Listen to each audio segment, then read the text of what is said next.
दोस्तों, देखा गया है कि जब भी कभी कब्रिस्तान की तरफ से गुजरते हैं तो कब्रिस्तान हमेशा सुनसान होता है, जिसकी वजह से अजीब सी आवाजें भी आती रहती हैं। और यही कारण है दोस्तों कि सभी लोग दोपहर या रात को वहां से कभी भी नहीं गुजरते। लेकिन आज जो वाक्य हम आपको सुनाएंगे उसे सुनकर आप भी हैरान रह जाएंगे और तौबा कर लेंगे। तो वीडियो शुरू करने से पहले जल्दी से चैनल को सब्सक्राइब कर लें और वीडियो पसंद आए तो लाइक जरूर करें।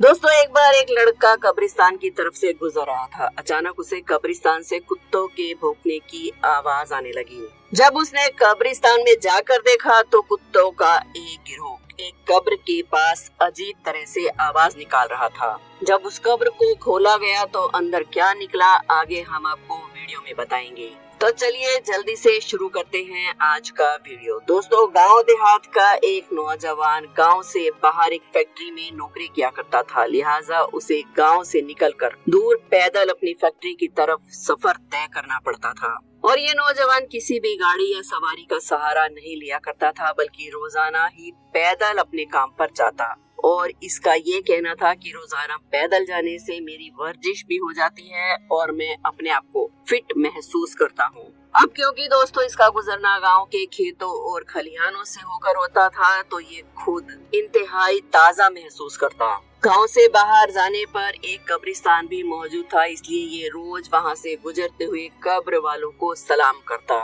और उनके लिए दुआएं मगफिरत भी करता। लेकिन दोस्तों, पिछले तकरीबन 3 दिन से इसके सामने एक अजीबोगरीब वाकया पेश आ रहा था और इसे समझ नहीं आ रहा था कि इस मामले की वजह क्या है।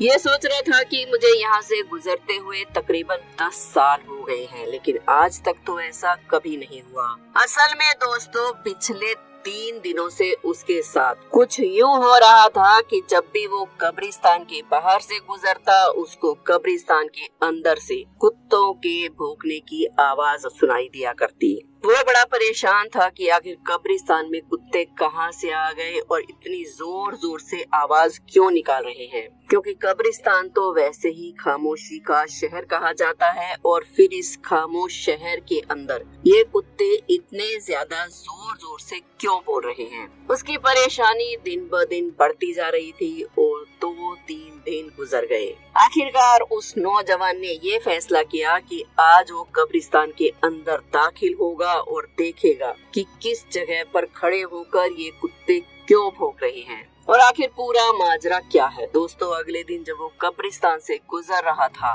तो उसे उन कुत्तों के भौंकने की फिर से आवाज सुनाई दी। जैसे ही वो शख्स कब्रिस्तान में दाखिल हुआ तो उसने देखा कि 4 दिन पहले जिसकी मौत हुई थी उसकी कब्र पर खड़े होकर कुत्तों का एक गिरोह अजीब सी आवाज निकाल रहा था।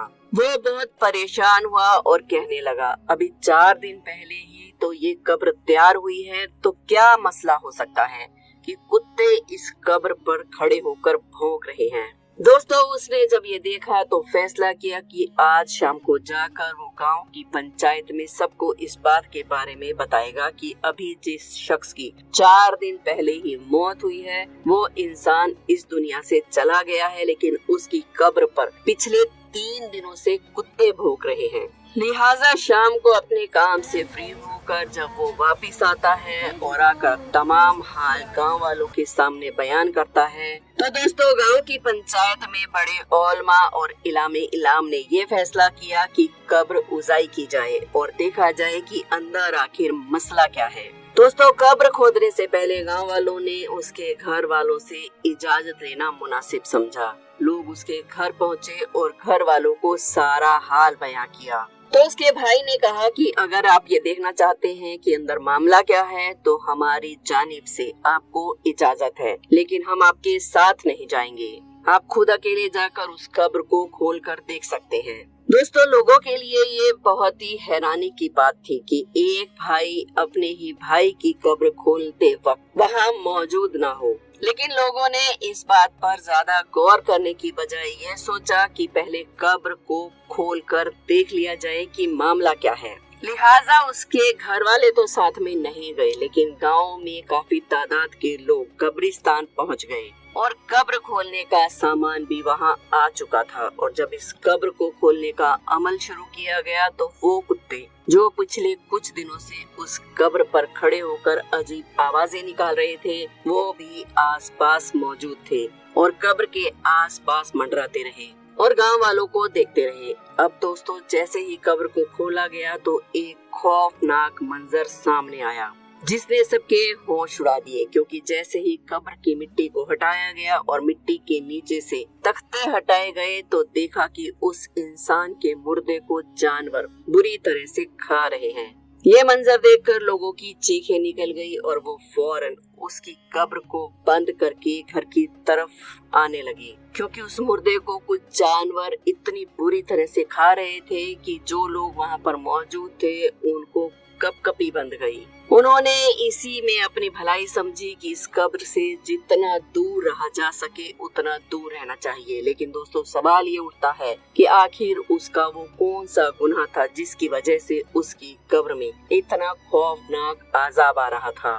दोस्तों, ये बात जानने के लिए अब दोबारा गांव वाले इकट्ठा हुए और उस शख्स के घर दोबारा पहुंचे और पूछा कि भाई, आखिर तुम्हारे भाई ने ऐसा क्या किया था जिसकी वजह से उस पर इतना कहर हो रहा है। अभी उसका इंतकाल हुए 3-4 दिन ही गुजरे हैं, कब्र में जानवर इतनी बुरी तरह से उसे खा रहे हैं। उसका भाई कहने लगा, मैं जानता था कि जब आप मेरे भाई की कब्र खोदेंगे तो आप लोगों की आंखों के सामने ऐसा ही कोई मंजर आएगा, इसीलिए मैंने आपके साथ जाने से इनकार कर दिया था, क्योंकि मैं इसकी वजह जानता हूँ। लोगों ने सवाल किया, बताओ आखिर इसकी वजह क्या है। तो उस शख्स ने कहा कि मेरा भाई कोई शरीफ आदमी नहीं था, वो दरअसल एक शराबी आदमी था और सारा दिन शराब के नशे में पड़ा रहता था। ना उसे घर की परवाह थी ना घर वालों की। उसकी जिंदगी का मकसद सिर्फ और सिर्फ अय्याशी करना था। वो शराब पीकर अपने रिश्तों के मायने भी भूल जाता था, यहाँ तक कि वो हमारी माँ को गालियाँ देता था, बाप के साथ भी लड़ाई झगड़े करता था। और जब उसे शराब पीने के लिए पैसे नहीं मिलते थे तो ऐसे ऐसे बदतरीन गुनाह करता था जिसके बारे में मैं आपके सामने बयान भी नहीं कर सकता। उस व्यक्ति ने तमाम गुनाह किए थे जिसकी वजह से उसको कब्र में इतना खतरनाक अंजाम मिल रहा था। हम सब ये जानते हैं कि उसका अंजाम इसी तरह का होने वाला था, क्योंकि दोस्तों, अगर हम कोई गुनाह करते हैं तो हमें उसकी तौबा उसी वक्त कर लेनी चाहिए, क्योंकि दोस्तों, जो हमारे रहमो रहीम है, जो हमारे अल्लाह है, जो हमारे दो जहान के आका हैं, हमें उनसे उसी वक्त माफी मांग लेनी चाहिए, क्योंकि आखिरत में उसका मंजर बहुत ही खौफनाक हो सकता है, जैसा कि आज आपने इस वाक्य में सुना और देखा। अगर हमसे जाने अनजाने में कोई गुनाह हो जाता है तो हमें उसकी तौबा अपने जीवन में ही कर लेनी चाहिए, अपने अल्लाह से उस बात के लिए माफी मांग लेनी चाहिए। और दोस्तों, अल्लाह तो है ही इतना बड़ा कि वो हमें माफी फरमा भी देते हैं। तो मेरे प्यारे दोस्तों, उम्मीद है कि आज इस वाक़े के बाद आपको भी इस बात का अंदाजा हो चुका होगा कि नशा शराब कितनी बड़ी लानत है और क्यों दीन इस्लाम ने मुसलमान को इससे दूर रहने और इसे ना पीने का फरमाया है। दोस्तों, इस्लाम में शराब पीना, पिलाना, बेचना, खरीदना ये सब बिल्कुल हराम है। हर मुसलमान को चाहिए अल्लाह और उसके रसूल सल्लल्लाहु अलैहि वसल्लम ने जिन इन चीजों को हराम करार दिया है, हम उससे अपने आप को बचाएं और अपनी नस्लों की हिफाजत भी करें। अल्लाह हमें और आपको इन सब बातों पर अमल करने की तौफीक अता फरमाए। आमीन। दोस्तों, इंशाअल्लाह जल्दी ही मुलाकात होगी एक नई वीडियो के साथ। तब तक के लिए आप इस वीडियो को लाइक जरूर करें, शेयर करते रहें। तब तक के लिए खुदा हाफिज।